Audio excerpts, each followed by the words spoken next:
Flooding in our region is both linked to climate change at the global scale and shaped by the unique characteristics and history of the region and its neighborhoods.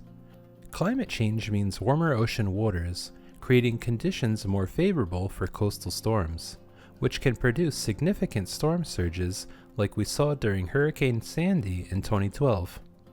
It also means a warmer atmosphere that can hold more water, like we saw in 2021, when the remnants of Hurricane Ida dumped almost a foot of rain across parts of the area.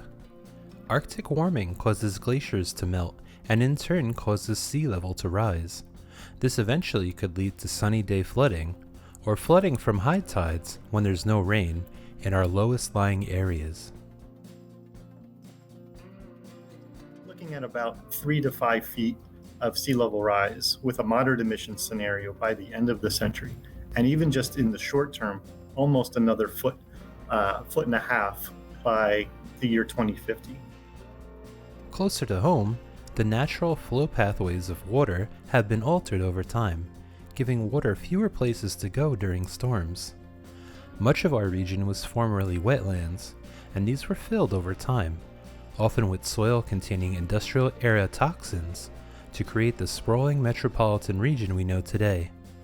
The history of fill and industrial activity also contributed to a legacy of contamination in many of our coastal areas. Green space can help absorb flood water, while water runs off water-resistant surfaces like concrete and asphalt. The paving of areas along with the rise in storm intensity and sea level have made the region vulnerable to flooding today. As sea level rises, so does groundwater. This could exacerbate flooding by seeping into basements or leaking into our drainage systems. Addressing these issues and building resilient communities starts with a region's capacity to handle flooding. Structure that was capable and enough in the 60s are not capable enough in the 2022 era.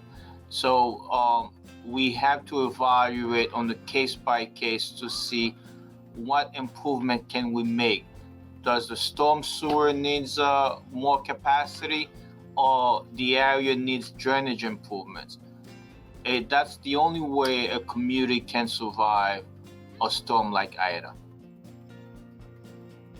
It's also important to look out for each other. I think the first piece starts with explaining to the general public what a resilient community is. I think everybody knows when they're affected by flooding and storm damages, but the importance of letting them know about the resilient community and the importance of taking controls, both environmental and policy changes, will make a difference in community safety and resilience. The community really does pull together if given the opportunity. And unfortunately, so much of what we're talking about is the resiliency, is that ability to bounce back and really lean on your neighbors when you need to, and allow them to lean on you as well as you lean on them. Visit the Resilient Raritan River and Bay Communities Project website to learn more about flood risk and the program's goals.